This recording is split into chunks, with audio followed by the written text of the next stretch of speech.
மாதா பிதாவும் என் மன்னனும் தெய்வமும் நீதான் என ரமண நின்மலனே பேதையேன் உள்ளத்து உணர்த்தினை ஓவலர உணர்வு என் உள்ளத்து உருமாறு அருள். அன்பார்ந்த ஸ்ரீ ரமண பக்தர்களுக்கு என்னுடைய மனமார்ந்த பணிவான வணக்கங்களை தெரிவித்துக் கொள்கின்றேன். ரமண அனுபவம் தொடர்கிறது. முந்தை வினை முழுது ஓட ஓட, மோக இருள் கறந்து ஓட ஓட, சிந்தை மலம் எரிந்து ஓட ஓட, தேக நினைவு ஒழிந்து ஓட ஓட, சாத்திர குப்பை கெட்டு ஓட ஓட, என் ரமணன் எனக்கு அருள் செய்தான் என்கின்றார் முருகனார். பகவானோட சேர்ந்ததுக்கப்புறம் நம்மளுடைய வினைகள் எல்லாம் முழுமையாக அழிந்துவிடும். ஞாபகம் வச்சுக்கோ. அடுத்து இந்த மோகம் என்கின்ற இருள், அதுவும் மறைந்து ஓடிவிடும். இந்த மனசில் இருக்கக்கூடிய தீய எண்ணங்கள் எல்லாம் அப்படியே கரைஞ்சு போயிடும். தேகங்கிற நினைவு கொஞ்சம் கொஞ்சமாக ஒழிஞ்சு போயிடும். சாஸ்திரம் என்ன சொல்கிறதுன்னு வேடிக்கை பார்க்க வேண்டிய அவசியம் இல்லை. ரமணன் சொல்வதே சாஸ்திரமாகிவிடும். அந்த அளவுக்கு நான் பகுத்தறிவோடு பகவானோடு சந்தோஷமாக இருப்பேன்னு முருகனார் சொல்கிறார். நம்ம ஏனென்றால் ரமணன் அருள் இருந்தால் எந்தை ரமணன் அருள் எய்தினோர் எக்காலும் சிந்தை கலங்கி தெருமரார். அவர்கள் பயப்படவே வேண்டாம். இப்போது இந்த ரிட்ரீட்டுன்னு சொன்னேன், அது தமிழில் ஆன்மத்தங்கல், இன்னும் சொல்லணுன்னா ரமணத்தங்கல், ரமணனோடு சந்தோஷமாக ஒரு நாள் தங்குவது என்பது பொருள். அப்போது பகவானோடையே இருக்கோம். அதுக்கப்புறம் எந்த ரமணன் அருள் எய்தினோர் என்ன நடந்தாலும் பகவான் செய்கிறார். எக்காலும் எந்த நேரத்திலும் எப்பொழுதும் சிந்தை கலங்க மாட்டார்கள், மயக்கத்தில் ஆழ மாட்டார்கள், அறிவில்லாமல் நடந்துக்க மாட்டாங்க. சிந்தை கலங்காது, எந்த விதமான மயக்கமும் அடைய மாட்டார்கள், சந்தோஷமாக அவர்கள் இருப்பார்கள் என்கிறார் முருகனார். இதெல்லாம் ப்ராக்டிக்கல். பகவானோடு இருக்கணும். இப்போ ரிட்ரீட்டு கூட வர்றவங்க பகவானை ரொம்ப நேசிக்கிறவங்களாக இருக்கணும். கம்ப்ளீட்டாக பகவானுக்கு சரண்டர் பண்ணனாலும் பார்ஷியல் சரண்டர் பண்ணினவங்க இங்கே வந்து முழுமையாக அதுக்கப்புறம் சரண்டர் ஆகணும். அதுதான் நோக்கம். ஒரு பெரிய வஸ்து நமக்கு கிடச்சிருக்கு, நம்ம வாழ்க்கையில் கண்டுபிடிச்சிட்டோம். அதை எல்லாருக்கும் தெரிவிக்கிறது கடமையாக இருக்குது எனக்கு. ஏன்னா எல்லாமே எங்கே பார்த்தாலும் துக்க சாகரம்தான் ஓடுறது, கண்ணுதிர பார்த்துட்டே இருக்கேன். அதுக்கு நடுவில் என்ன தான் நடக்கும் நடக்கட்டுமேன்னு சொல்லி இருக்கிறதுக்கு ரமணனை விட்டால் வேறு வழி இல்லை. அதான் அடுத்த பாட்டு சொல்கிறாரு, இடர் அற்று எவ்வளோ கஷ்டப்பட்டியோ அதெல்லாம் போய் அடியர் உளத்து ஏமாப்ப, உள்ளுக்குள்ளே அப்படியே சந்தோஷம் பெருகும்படியாக. நாளும் சந்தோஷம் வந்து இன்றைக்கி இருக்குது சந்தோஷம், நாளைக்கு இருக்காது. அதுதான் உலகத்தில் இருக்கக்கூடிய சந்தோஷம்.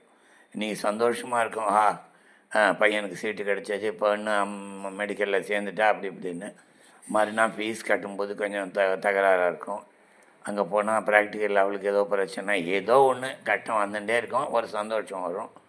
இது உலக வாழ்க்கை. ரமணனோட இருந்தால் நாளும் தொடர்வுற்ற போகம் சுரக்கும்னா அது தன்னால் சுரந்துட்டே இருக்கக்கூடியது பகவான் கொடுக்கக்கூடிய ஆனந்தம். பழருற்று அழிய நான் பொய்யில் அழுங்குறாது. இந்த உலக வாழ்க்கையில் நான் ரொம்ப, அதாவது உலக வாழ்க்கையில் மயக்கம் அந்த மாதிரிலாம் நான் சொல்ல வரல. அப்படியே பார்க்கும்போதே தெரியுது இந்த உலகத்தில் இருக்கிற துக்கமெல்லாம். அந்த துக்கம் என்னை அஃபெக்ட் ஆகாமல், இது பொய்ங்கிறது எனக்கு தெரியாமல், பொய்யில் அழுங்குறாது உண்மைக்கு ஆண்டான் அடியன், அவனது கடலை நான் பிடித்து கொண்டேன்கிறார் முருகனார். உண்மைக்கு என்னை ஆட்படுத்தினான் பகவான். இங்கிறது கவனிக்கணும். அடுத்த பாட்டு, ஏன்ற மெய்யன்பர் இடர்பாடு ஒன்று உற்ற வழி தோன்றும் துணையா தொலங்குமால், ஊன்றி அடி மண்மிசை மிக்க வசீகர தோற்றத்தோடு அண்மி என்னை ஆண்டான் அருள். அற்புதமான பாட்டு. இதை மனப்பாடம் பண்ணி வச்சுங்க. ரமணர் உங்களுக்கு கண் முன்னால் தோன்றுவார். நல்லா ஞாபகம் வச்சுங்க. அந்த மாதிரி பாட்டு இது. எல்லாமே அனுபவம், சும்மா கதை விடுறதில்லை. அப்படியே மக்கள் மகிழ்ச்சி அடைவார்கள்ங்கிறதுக்காக என்னென்னமோ பேசுறதில்லை. சத்தியத்தை மட்டும் பேசின்னு இருக்கோம். தன்னுடைய அடியவர்கள் கஷ்டப்படும் போது பகவான் என்ன பண்ணுவாராம், திடீர்னு தோன்றுவார். தோன்றி ஊன்றி அடி மண்மிசை மிக்க வசீகர தோற்றத்தோடு அண்மையனை ஆண்டான் அருள். பல முறை எழுதியிருக்கேன், ஆனாலும் சொல்லிகிட்டே இருக்கலாம். பகவானுடைய மகிமை, தெய்வத்தினுடைய மகிமையை சொல்லிகிட்டே இருக்கணும். போற்றுதல் வாழும்னா போற்றி போற்றி போற்றி பகவான் கோடானு கோடி ஆண்டுகள் இந்த பூமியில் எல்லாருக்கும் சுகம் கொடுக்கணும். நீ பக்தி இல்லைன்னா போயிடும். தெய்வம் என்ன ஒரு வார்த்தை சொல்வாள் பழைய பழமொழி, குழந்தையும் தெய்வமும் கொண்டாடும் இடத்துல, அந்த மாதிரி கொண்டாடணும். என்ன நடந்ததுன்னா, என்னுடைய தந்தை இறந்து விட்டு கடைசியில் அஸ்தியை கரைக்கிறோம். மறுநாள் அஸ்தியை கரைச்சிட்டு வாத்தியார் வந்து ஓம் கிருஷ்ணார்ப்பண வஸ்து அப்படின்னு நமஸ்காரம் பண்ண சொன்னார். நான் என்னை அறியாமல் ஓம் ரமணார்ப்பணமஸ்துன்னு ஒரு நமஸ்காரம் போட்டேன். கடைசியாக முழுக்கு போடுறது எல்லாம் முடிஞ்ச உடனே இப்படி முழுக்கு போட்டுட்டு அப்பாவோட அஸ்தியும் போச்சு, எலும்பு எல்லாம் போச்சு அப்படின்னு கவலையாக மேலே ஏறி வரேன். அங்கே நின்று இருக்கார் பகவான். கொள்ளிடக்கரையில் அந்த சுப்பிரமணியர் கோயில் இருக்குது, அது பக்கத்தில் நிற்கிறார் பகவான். நின்று என் பேர் சொன்னியா, நீ ஏன் கவலைப்படுற அப்படின்னு 2 விதமான அன்போடு என்னை பார்த்தார். நான் ரொம்ப அசந்து போயிட்டேன். இனிமேல் அப்பாவுக்கு மோட்சத்துக்கு போகணும், இது சர்ப்பணம் பண்ணணும், தவசம் பண்ணணும், எல்லாமே தாண்டி போச்சு. என் பகவான் நான் பார்த்துக்கிறேன்டா உங்கள் அப்பாவைன்னு சொல்லிட்டான். இதுக்கு மேலே என்ன வேணும்? ஊன்றி அடி மண்மிசை, அதே போல் அந்த குச்சியை மண்ணில் ஊன்றி பகவான் காட்சி கொடுத்தார். இதுதான் பகவான் தோன்றும் துணை. நீங்களும் வருத்தப்பட்டால் பகவானுடைய தீவிர ரசிகர்களாக, பக்தர்களாக, அடியவர்களாக இருந்தால் பகவான் நிச்சயமாக தோற்றம் கொடுப்பான். ஓம் நமோ பகவதே ஸ்ரீ ரமணாய.